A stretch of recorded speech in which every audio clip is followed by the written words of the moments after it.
शिवसेना उद्धव बाळासाहेब ठाकरे पक्षाच्या नेत्या सुषमा अंधारे आज फलटण पोलीस स्टेशनला भेट देत आहेत आणि सध्या त्या पुण्यातून फलटणच्या दिशेने रवाना झालेल्या आहेत. तुम्ही आज फलटणमध्ये जाताय. संपदा मुंडे या सगळ्या प्रकरणामध्ये तुम्ही काही पोलिसांवरतीच एक प्रश्नचिन्ह उपस्थित केलेलं आहे. आज पोलीस स्टेशनला भेट देण्याचं नक्की कारण काय? मी जेव्हा पहिली पत्रकार परिषद घेतली की माननीय मुख्यमंत्र्यांनी जी क्लीन चिट देण्याचा प्रयत्न केला या एकूण प्रकरणामध्ये आणि त्याच्यानंतरची मी माझी पत्रकार परिषद घेतली होती. या पत्रकार परिषदेमध्ये मी स्पष्टपणे सांगितलं होतं की तिची जी 4 पाणीपत्र आहे, जे पत्र तिच्या हस्ताक्षरात तिने डिपार्टमेंटला लिहिलेलं आहे, मला त्या पत्राला सुसायडल नोट म्हणून कन्सिडर करण्याची जास्त गरज आहे. आणि त्या पत्रामध्ये उल्लेख केलेली जी माणसं आहेत त्या सगळ्यांवर आरोपपत्र दाखल होण्याची गरज आहे. किंबहुना त्यांना आपण चौकशीच्या कक्षेत घ्या आणि त्या वेगळ्या दिशेने तपास करा. मात्र तो तसा होत नाही. दुसरी गोष्ट अशी की वारंवार ज्या पद्धतीने पीडितेचं चारित्र्य हनन करण्याचा प्रयत्न केला जातो तो अत्यंत वेदनादायी आहे. आणि त्या संबंधाने माननीय मुख्यमंत्री कसलीही कुठल्याही प्रकारची खबरदारी घेताना दिसत नाहीये. ह्या सगळ्यांमध्ये पीडितेच्या कुटुंबाचे जबाब नोंदवणे सुद्धा बाकी होते. हे जबाब नोंदवण्यासाठी त्यांना वारंवार फोन केलेले होते आणि तेव्हा त्यांनी सांगितलं की आम्ही दुःखात आहोत, आम्ही इतक्यात आत्ता जबाब नोंदवायला येऊ शकत नाही. तेव्हा पोलीस स्टेशन त्यांना त्यांच्या म्हणजे अतिशय असंवेदनशीलतेने त्यांच्याशी वागत होते. शेवटी आज मुलीचा म्हणजे संपदाचा आज 13व्याचा विधी आहे. हे फार विशेष आहे. आणि नेमका आजच्या दिवशी तिचं कुटुंबीय तिथे आहे. मात्र तुम्ही असं म्हणालात की जबाब नोंदवण्याच्या मनस्थितीमध्ये कुटुंब नव्हतं तरी सुद्धा नोंदवलं. तरी जबाब नोंदवले नाही.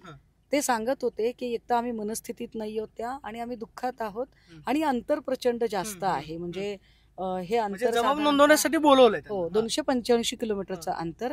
तर ते आता आज ते जबाब नोंदवायला येणार आहेत. आज ते जबाब सुद्धा नोंदवतील. मात्र या सगळ्या प्रकरणामध्ये SIT स्थापन करण्याची मागणी केलेली होती किंवा SIT स्थापन झाली अशा पद्धतीची सुद्धा माहिती होती. ज्या अधिकाऱ्यांची नेमणूक झालेली आहे त्यांच्यावरतीच तुमचा आक्षेप आहे. ही समिती नक्की कशासाठी आहे किंवा या सगळ्या प्रकरणामध्ये SIT स्थापन होऊन चौकशी व्हावी असं तुम्हाला वाटतं का? अहो साहेब, SIT म्हणजे स्पेशल इन्व्हेस्टिगेशन टीम, विशेष तपास पथक. पथक म्हटल्यावर त्याच्यामध्ये एकापेक्षा अधिक अधिकारी येतात. ते का असतात तर कुठल्याही एका अधिकाऱ्याची मोनोपॉली होऊ नये आणि एकाचा दुसऱ्याचा पहिल्यावर व्यवस्थित एकमेकांना चेक असला पाहिजे. परंतु आता जर तुम्ही एक व्यक्ती आणि त्याचंही फक्त त्याला देखरेख अधिकारी म्हणून नेमताय, तुम्ही विशेष तपास पथक नेमलेलंच नाही, तुम्ही SIT नेमलेली नाही. आणि तर मग आणि बरं ती जी एक व्यक्ती आहे, मला त्यांच्यावर काही फार माझे आक्षेप असण्याचं कारण नाही. पण पुन्हा मुद्दा तिथेच आहे की ज्या अधिकारी नेमलेल्या आहेत त्या अधिकारी त्यांचं इयत्ता 10वी पर्यंतचं शिक्षण हे साखरवाडी फलटणचंच आहे. त्या तिकडच्या म्हणजे त्या परिसरातल्याच आहेत. सो आम्हाला पुन्हा आमची भीती काय आहे की तपास प्रभावित होऊ शकतो. तो प्रभावित होऊ नये आणि या सगळ्या राजकीय प्रभावांच्या पासून तो दूर राहावा म्हणून उच्च न्यायालयाची उच्चस्तरीय चौकशी समिती, जी चौकशी समिती आपण सोमनाथ सूर्यवंशी प्रकरणात नेमली होती, जी अक्षय शिंदे एन्काउंटर प्रकरणामध्ये होती, अगदी त्याच पद्धतीची. कारण अनेक गोष्टी सस्पेक्टेड आहेत. नंबर ऑफ म्हणजे एक गोष्ट नाहीये, प्रचंड गोष्टी सस्पेक्टेड. सो ही उच्चस्तरीयची चौकशी झाली पाहिजे. रणजित निंबाळकर यांच्यावरती सुद्धा या प्रकरणामध्ये तुम्ही आरोप केलेले होते. त्यांचं असं म्हणणं आहे की या सगळ्या प्रकरणामध्ये माझा सहभाग नाही. आज ते जाहीर पत्रकार परिषद घेतात. त्यांनी आवाहन केलेलं आहे ज्यांना कुणाला माझ्यावरती आरोप करायचे आहेत त्यांनी यावं. मी खुर्च्यांची व्यवस्था केलेली आहे, स्टेज टाकलेला आहे. पोलीस संरक्षणामध्ये हे सगळं होईल, कोणत्याही प्रकारचा गोंधळ होणार.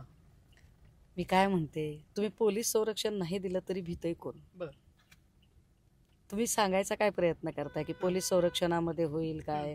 म्हणजे काय तुम्हाला असं सांगायचं काय की तुमची दहशत आहे आणि पोलीस प्रोटेक्शन शिवाय कोणी बसू शकत नाही म्हणून? मुळात जर खरंच चर्चा करायची इच्छा असेल तर साहेब मी तर एवढ्या लांबून आले ना, मी 300 किलोमीटरवरून यायले की नाही. बरं, मी येणार हे मी 6 दिवस आधी सांगितलेलं आहे. म्हणजे पहिला मान माझा ना, मी रिक्वेस्ट केलेली होती. मग या 10:30 वाजता या 10:30ला काय अडचण आहे? 10:30ला तिथे या, आपण तिथेच बोलूया जर फार चर्चा करायची असेल तर. परंतु खाली फलटणकर असा शब्द लिहिलाय, मोघम आहे ते सगळं, ठीक आहे. दुसरी गोष्ट अशी की त्याच्यात अनेक नावं घेतली आहेत इतर, म्हणजे जसं की महबूब शेखचं नाव घेतलेलं आहे, मला वाटते अजून कोणाची नावं घेतलेली आहेत. तर मला काय नाव त्यांचं ते राजे निंबाळकर, तर मला त्यांची तर काही ओळख पाळख नाही आहे. तर ही जी सगळी नावं आहेत, मग तुम्ही महबूब शेखला आधी फोन करून सांगायचं ना, सांगायचं त्या माणसाला. कारण आज 13व्याचा विधी आहे आणि 13व्याच्या विधीच्या निमित्ताने राष्ट्रवादी काँग्रेसच्या सुप्रिया सुळे खासदार त्या तिकडे आहेत. आता सुप्रियाताई तिकडे आहेत, जिल्ह्यात त्यांच्या नेत्या येत आहेत म्हटल्यावर महबूब शेख तिकडे. महबूब शेख आज आलेही असते, मी त्यांना म्हटलं सुद्धा हो असं असं काहीतरी. तो म्हटले ताई आपल्याला जर आधी कल्पना असती तर मग मी सुप्रियाताईंना पण म्हटलं असतं. पण आत्ता ऑलरेडी सुप्रियाताई, कारण सकाळचा विधी असल्यामुळे सुप्रियाताई ऑलमोस्ट रात्रीच बहुतेक मुक्कामी तिकडे पोहोचलेले आहेत आणि त्यामुळे महबूब शेख तिकडे आहे. तर तुम्ही असं व्हॉट्सअपवर मेसेज फिरवून करता काय? तुम्ही जाणार का मग? तुम्ही जाणार? अरे मी तर स्वतः म्हणते ना की मी सकाळपासून आहे साहेब तिथं, या 10:30 वाजता सगळी लोक तिथे असतील, सगळी लोक असतील. आपला तो स्टाईल आहे ना, इलाका तुम्हारा और धमाका हमारा, संपलं काय त्याला एवढं. मात्र या सगळ्या प्रकरणामध्ये मुख्यमंत्री देवेंद्र फडणवीस ज्यावेळेस फलटणला गेले त्यावेळेस ते असं म्हटले की मला थोडी जरी शंका असती तरी मी फलटणचा कार्यक्रम रद्द केला असता. विनाकारण याच्यामध्ये राजकारणामध्ये रणजित निंबाळकरांचं नाव गोवलं जातंय किंवा जी राजकारणातली अशी पद्धतीची प्रवृत्ती आहे त्याला विरोध आहे. देवेंद्र फडणवीसांनी पहिल्याच सभेमध्ये रणजित निंबाळकरांना क्लीन चिट दिलेली होती. आता या प्रकरणानंतर तुम्ही त्यांच्यावरती थेट आरोप केले. तपास कसा व्हावा आणि कशा दिशेनं झाला पाहिजे? या संपूर्ण प्रकरणात रणजित निंबाळकरांचं सगळ्यात पहिल्यांदा नाव जर कोणी घेतलं असेल तर ते देवेंद्र फडणवीसांनी घेतलेलं आहे. मी पुन्हा एकदा सांगते, या संपूर्ण प्रकरणात रणजित निंबाळकरांचं पहिल्यांदा जर कोणी नाव घेतलं असेल तर ते स्वतः देवेंद्र फडणवीस यांनी घेतलेलं आहे. माझी पत्रकार परिषद ही देवेंद्र फडणवीस फलटणला जाऊन आले आणि त्याच्यानंतर झालेली आहे. आम्ही तोपर्यंत काय म्हणत होतो, खासदारांचे 2 पीए शिंदे आणि नागटिळक, कोणत्या खासदाराचे पीए आहेत आम्ही म्हटलं का? नाही. तुम्ही बघा, सगळ्यांचे बाईट काढून बघा. अंबादास दानवेंचा बाईट बघा. अंबादास दानवे काय म्हणतात की कुठल्या तरी खासदाराचा पीए होता, त्याचं नाव हे आहे. मला वाटतंय धनंजय मुंडेंचा पण एक बाईट आहे की कुठल्या तरी खासदाराचा फोन आला, कुठल्या तरी खासदारांचं नाव घेतलेलं नव्हतं. खासदारांचं नाव पहिल्यांदा कोणी घेतलं? देवेंद्र फडणवीसांनी. फार मजेशीर आहे. मात्र ते माझी खासदार आहेत. माझी खासदार, आजी खासदार, काही का असे ना, नाव कोणी घेतलं पहिल्यांदा? देवेंद्र फडणवीसांनी नाव घेतलं. आता देवेंद्र फडणवीसांनी जेव्हा आयडेंटिफिकेशन केलेलं आहे, त्यांनी आयडेंटिफिकेशन केलं आणि त्याच्यानंतरचा माझा सवाल इतकाच आहे की तपास अजून नीट सुरूही झाला नाही तर तुम्ही कसं काय सांगताय, क्लीन चिट देताय? देवेंद्रजी हे राज्याचे मुख्यमंत्री आहेत. मुख्यमंत्री म्हणून त्यांनी वेलफेअर स्टेटच्या बेटरमेंटसाठी, कल्याणकारी राज्य उत्तमोत्तम अजून चांगलं होण्यासाठी जे जे शक्य आहे ते सगळं करावं. आमच्या त्यांना शुभेच्छा आहेत. मात्र त्यांनी न्यायाधीशाच्या खुर्चीत नाही बसायचं. त्यांना अधिकार नाही न्यायाधीशाच्या खुर्चीत बसायचा. त्यांनी नाही सांगायचं हा चूक आहे का तो बरोबर आहे, आणि असं असेल तर मग पोलीस स्टेशन आणि कोर्ट बंद करून टाका. मग देवेंद्रजींना सगळीकडे ठेवा आणि देवेंद्रजींच्या ऑफिसच्या बाहेर एक पाटी लावून टाका, येथे क्लीन चिट वाटून मिळतील. काय चाललंय? नाही, मात्र आता राज्य महिला आयोगाची भूमिका किंवा महिला अत्याचाराची ज्यावेळेस घटना घडतात त्यावेळेस भूमिका महत्वाची असते त्यांची. राज्य महिला आयोगाच्या अध्यक्षांनी घेतलेली पत्रकार परिषद, त्यांनी मांडलेली भूमिका आणि त्यानंतर राज्य महिला आयोगावरती होत असलेली टीका, या सगळ्या प्रक्रियेमध्ये राज्य महिला आयोगाचा सहभाग असणं गरजेचं आहे असं वाटतं का? किंवा जर तो झाला तर तो तपास योग्य दिशेने होईल असं वाटतं? महिला आयोग ही अत्यंत महत्वाची संस्था आहे. महिला आयोग, मानवाधिकार आयोग, ह्युमन कमिशन आणि विमेन कमिशन फार महत्वाच्या संस्था आहेत. पण सध्या जी व्यक्ती याच्यावर काम करत आहे आणि ज्या पद्धतीचं काम करत आहे, ही जर सगळी कार्यपद्धती बघितली तर हा महिला आयोग नाही, हा महिला आयोग आहे का असं वाटायला लागले. कारण जो गलिच्छपणा चालू आहे, खरं तर महिला आयोगाकडून 3 गोष्टींची अपेक्षा असते: समुपदेशन, समावेशन, सबलीकरण. कुठल्याही स्त्रीचं त्यांनी काउन्सिलिंग केलं पाहिजे, सबलीकरण, एम्पॉवरमेंट केलं पाहिजे आणि समावेशन, तिला मुख्य प्रवाहात आणण्याची गरज असते. असं न करता सध्या महिला आयोगावरची व्यक्ती ही आपले पॉलिटिकल प्रिव्हिलेज टिकवून ठेवण्यासाठी फक्त आणि फक्त एखाद्या व्यक्तीवर अत्यंत गलिच्छपणे टोकाची टीका करते. विशेष हे एकदा झालं नाही, हे फक्त संपदाच्या बाबतीत होते असं नाही, वैष्णवी हगवण्याच्या बाबत पण हेच त्यांनी केलं. कारण तेव्हा सुद्धा त्यांना वाचवायचं होतं त्यांची सत्ताधारी लोकांना. आत्ता सुद्धा त्या तेच करताहेत आणि त्याच्या आधी तनिषा भिसेचं जेव्हा प्रकरण झालं तर तनिषा भिसे डिलिव्हरीमध्ये तिची डेथ झाली तर त्यावेळेला नाही त्याच्यात तनिषाची चूक होती, तनिषा आजारी होती, तनिषाने आजार लपवलेला होता, तनिषाने चेकअप व्यवस्थित केलेलं नव्हतं असं म्हणून तनिषालाच आरोपीच्या पिंजऱ्यात उभं करायचं काम या बाईंनी केलं. सो त्यांच्यावर आपण काय बोलायचं. नाही, मात्र राज्य महिला आयोगाच्या अध्यक्षांची भूमिका मला आवडली नाही असं थेट अजित पवार म्हणाले होते की ती पक्षाची भूमिका नाही, त्या भूमिकेशी पक्ष सहमत नाही. अजित पवारांनी घेतलेली भूमिका त्यावेळेस तुम्ही सुद्धा संपदा मुंडेच्या घरी होतात. तुम्हाला वाटतं की अजित पवार या सगळ्या प्रकरणामध्ये लक्ष घालून काहीतरी कारवाई करतील? खरं तर त्यांनी करणं अपेक्षित आहे. कारण सन्माननीय अजितदादा जेव्हा म्हणाले की मी या भूमिकेशी सहमत नाही आणि सोन्यासारखी आपली मुलगी गेलेली आहे आणि तिच्या मृत्यूपर्यंत कुणी अशा पद्धतीने बोलणं हे अतिशय असंवेदनशील आहे आणि मला सुद्धा ते आवडलेलं नाही, ही स्पष्ट नाराजी अजितदादांनी त्याच्यावर व्यक्त केली होती. पण मग आम्हाला प्रश्न असा पडतो की जर आपल्याला हे म्हणणं पटलेलं नाही, हे चूक आहे हेही आपल्याला कळत आहे, आपण याच्यावरती स्पष्टपणे नाराजी व्यक्त केलेली आहे, तर मग कारवाई का होत नाही? कारण हे एकदा नाही ना. तनिषा भिसे, वैष्णवी हगवणे, आता हे प्रकरण, मी त्या दिवशी समोर आणलेल्या त्या दिगंबर अगवणेच्या 2 पोरी, कितीतरी अशी प्रकरण आहेत की ज्यांनी महिला आयोगाकडे तक्रारी केलेल्या आहेत आणि त्याच्यात काहीही झालेलं नाही. मग तरी सुद्धा कारवाई का होत नाही? मग असं आहे का की राज्यातला राष्ट्रवादी काँग्रेस पक्ष हा फक्त तटकरेच चालवतात त्यामुळे तटकरेच त्याच्यावर भूमिका घेतील? नेमकं चाललंय काय? आता अपेक्षा कोणाकडून आहे तुम्हाला? नाही, आता जर आमच्या अपेक्षा ज्यांच्याकडून आहेत त्यांनी जर त्या व्यवस्थित पूर्ण केल्या असत्या तर कदाचित हे एवढे उपद्व्याप करायचे. त्यांच्याच पक्षामधून विरोध होतो. रुपाली पाटलांनी भूमिका घेतली की रुपाली चाकणकरांचा राजीनामा घ्यावा. त्या एकाच पक्षामध्ये 2 रुपाली आहेत. ते तर फारच भयंकर आहे अजून. म्हणजे काल मी जे बघितलं ते फारच शॉकिंग आहे.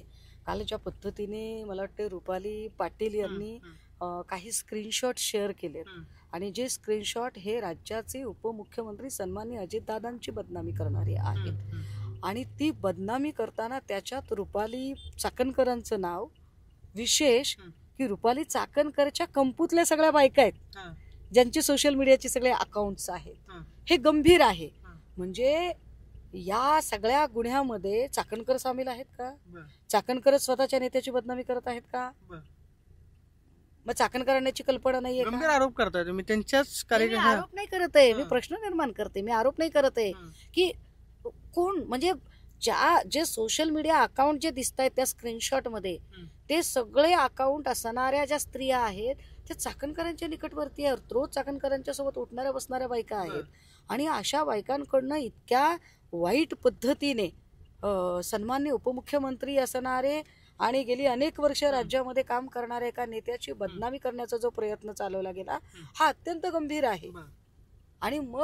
आणि समजा जर याची चाकणकरांना कल्पना नसेल तर मग चाकणकर जर ज्या स्वतःला न्याय देऊ शकत नाहीत त्या राज्याला काय न्याय देणार आहेत? मग अशी बाई कॅपेबलच नाहीये. काय राजीनामा घेतला पाहिजे? नाही, मी मागत नाही. चिकट लोक असतात हे. अशी लोक इतकी खुर्चीसाठी हपापलेली असतात की यांना राजीनामा वगैरे अजिबात काहीही घ्यायचा नसतो. ही माणसं ना, आपण कोणी टीका केली तरी किंवा काय कोणी प्रश्न विचारले तरी ही इतकी असंवेदनशील माणसं असतात की यांना याच्याशी काही घेणं देणं नसतं. काहीही करून आपल्याला सत्तेचे सगळ्या प्रकारचे प्रिव्हिलेज कसे मिळतील यासाठी धडपडणारी माणसं आहेत. यांच्याकडे इथिक्स नावाची किंवा काही तत्व ना कुठली गोष्टच नाहीये. सो यांच्याकडून बरं काय राजीनामा घेऊन करणार आहेत? असून अडचण नसून खोळंबा असा काय कोणाला फार उपयोग होत आहे? त्याच्यामुळे त्यांचा राजीनामा घ्यायचा की नाही घ्यायचा हे आता तटकरेंनी ठरवावं. या सगळ्या आज तुम्ही फलटणला जाताय, काय महत्वाचे प्रश्न जे आहेत ते तुम्ही पोलीस स्टेशनला उपस्थित करणार आहात की या प्रश्नांच्या आधारे या सगळ्या प्रकरणाची चौकशी झाली पाहिजे? तुम्हाला काय वाटतं की तपासामध्ये या गोष्टी राहिलेल्या आहेत किंवा त्या तपासामध्ये त्या गोष्टींचा समावेश केला पाहिजे? तपासामध्ये अनेक त्रुटी आहेत. पहिली गोष्ट तर चौकशीच्या कक्षेत जी अनेक नावं घ्यायची आहेत ती नावं अजूनही आलेली नाहीत. ती चौकशीच्या कक्षेत नावं घेणं गरजेचं आहे. वारंवार ज्या पद्धतीने पीडितेचं चारित्र्यहनन करण्याचा प्रयत्न केला जातोय तो अत्यंत गंभीर आहे. सीडीआर लीक होतात कसे, आणि जर सीडीआर लीक होतात तर ते फक्त पीडितेचेच कसे होतात, ते आरोपीचे का होत नाही? यामध्ये पॉलिटिकल इंटरफिअरन्स का आहे? कुठल्याही परिस्थितीमध्ये हं. म्हणजे आज पर विशाखा गाईडलाईन, आज पर ऑनरेबल सुप्रीम कोर्ट, महिला आयोगाच्या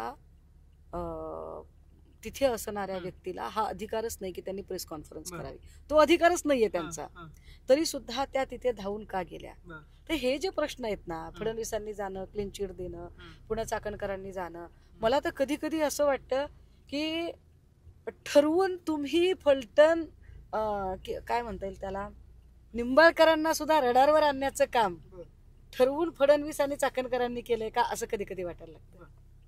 म्हणजे याच्यामध्ये कोणाकोणाची नावं आली पाहिजे असं तुम्हाला वाटतं? या प्रकरणामधले मुख्य आरोपी नक्की कोण आहेत? म्हणजे तुमच्या माहितीनुसार संवादाच्या 4 पानी पत्राला सुसाइडल नोट कन्सिडर करा, त्याला ट्रीट करा त्या पद्धतीने. तिच्या 4 पानी पत्रांमध्ये जी नावं आलेली आहेत त्याच्यामध्ये हेल्थ डिपार्टमेंटचे तिचे immediate officer doctor Anshuman Dhumar, DYSP Rahul Dhas, EPI जायपात्रे, PSI पाटील, 2 PA शिंदे, नागटिळक, आणि तो कोण खासदार आहे तो शोधून काढावा. आता त्याच्यावर जर आपलं म्हणणं असेल की रणजित नाईक निंबाळकरांचं काय, तर मला वाटतं की रणजित नाईक निंबाळकर जर दोषी नसतील तर त्यांनी काही ताण घ्यायचं कारण नाही. कर नाही त्याला डर कसली, उलट चौकशीला त्यांनी सहकार्य केलं पाहिजे, त्यांनी तपास कार्याला सहकार्य करावं, आमचं काहीच म्हणणं नाहीये. आज नक्की तुमच्या या जर मागण्या पूर्ण झाल्या नाहीत तर मग भूमिका काय असणार आहे? फलटण पोलीस स्टेशनला हे सगळे घेऊन जात आहे, मात्र आज फलटणला गेल्यावरती काय नक्की तुमचा हा प्रश्न मार्गी लागला पाहिजे की या प्रकरणामध्ये संपदा मुंडेला न्याय मिळेल? बघा, मी एकटी कोण ठरवणार आहे?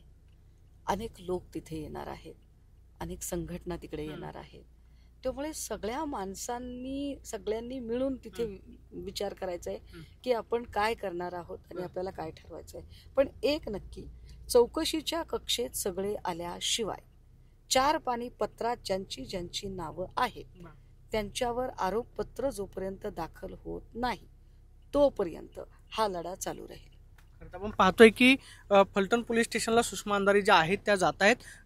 संपदा मुंडेनं जे 4 पानी पत्र लिहिलं होतं त्या पत्रामध्ये ज्यांची नावं आहेत त्यांच्यावरती आरोपपत्र दाखल व्हावं यासाठी आमचा हा लढा आहे आणि म्हणूनच मी फलटण पोलीस स्टेशनला जाते अशी प्रतिक्रिया सुषमा अंधारींनी दिल्यास पाहायला मिळते. कॅमेरा पर्सन अभिषेक प्रदीप कापसे, TV9 मराठी, पुणे.